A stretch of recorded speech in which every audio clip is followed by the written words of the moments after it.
एक जंगल में 3 बैल रहा करते थे। तीनों आपस में अच्छे मित्र थे। वो घास चरने के लिए जंगल में एक साथ ही जाया करते थे। उसी जंगल में एक खूंखार शेर भी रहता था।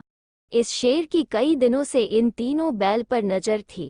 वो इन तीनों को मारकर खा जाना चाहता था। उसने कई बार बैलों पर आक्रमण भी किया, लेकिन बैलों की आपसी मित्रता के कारण वो कभी सफल नहीं हो पाया। जब शेर उन पर हमला करता था तो तीनों बैल त्रिकोण बनाकर अपने नुकीले सींगों से अपनी रक्षा करते थे।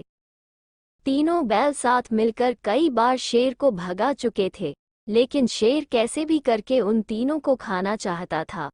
शेर यह समझ गया था कि जब तक ये तीनों साथ रहेंगे, इन्हें मारा नहीं जा सकता है। इसलिए उसने एक दिन इन तीनों को अलग करने के लिए एक चाल चली। शेर ने बैलों को अलग करने के लिए जंगल में एक अफवाह उड़ा दी।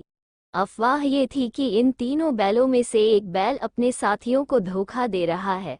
बस फिर क्या था, बैलों के बीच इस बात को लेकर शक बैठ गया कि आखिर वो कौन है जो हमें धोखा दे रहा है।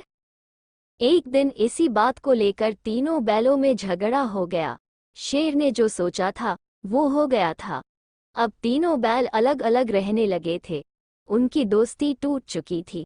अब वो अलग अलग होकर जंगल में चरने जाने लगे थे। बस शेर को इसी मौके का इंतजार था।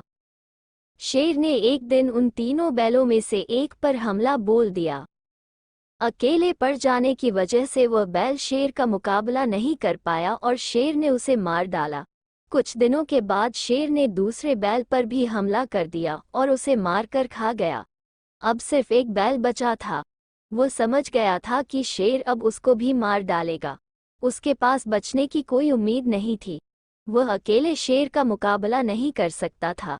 एक दिन जब वह जंगल में घास चरने गया था तो शेर ने उसे भी अपना शिकार बना लिया। शेर की चाल पूरी तरह कामयाब हुई और उसने तीनों बैलों की दोस्ती तोड़कर उन्हें अपना शिकार बना लिया था। कहानी से सीख: एकता में बड़ी ताकत होती है।